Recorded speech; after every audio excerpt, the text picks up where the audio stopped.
I am Marcus Blake with That Nerd Show. We're here at the 2018 Dallas International Film Festival speaking with Yen Tan, the writer and director of 1985. And you were already getting acclimates for this film, but I wanted to know, how did you come to this project? I mean, what was the inspiration behind it? I made a short film also called 1985 back in 2016, and it was just one of those things, you know, I was like wondering if I should expand it into a feature, and then I wrote a feature script of it, and that's kind of like how it came about. Right. Now the story surrounds a man going back to his hometown and dealing with conservative parents, but also during the AIDS crisis. Right. And is that based on anything, just real life experience, or anybody that you know, or? Okay. Yeah, no, for sure.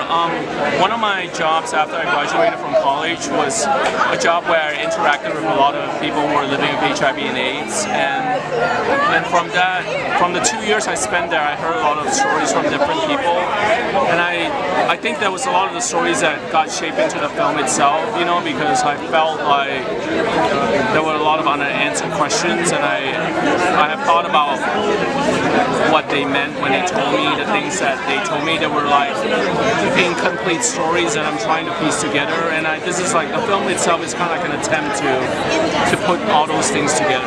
Right.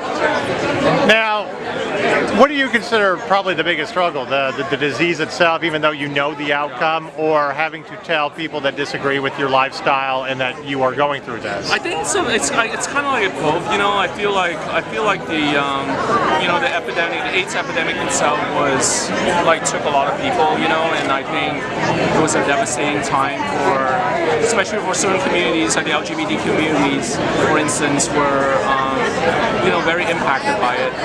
And also, I think it's interesting to sort of see what was happening at that time, also politically, you know, in terms of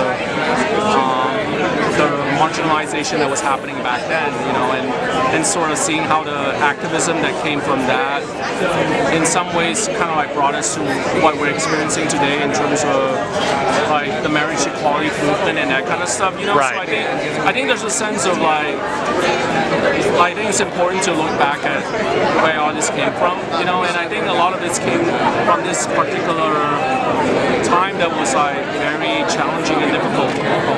Right. Well, it's a very human story. It doesn't matter what your beliefs are. Exactly. You know, different people from different backgrounds were going through this. So, now here at That Nerd Show, we always like to ask a very nerdy question at the end of every interview. All right. Now that we've talked about a serious film, we gotta have a little fun with the question. If you could have a superpower or even a weapon of choice, like a lightsaber, Thor's hammer, anything, to fight the forces of evil, what would that be for you? I would say...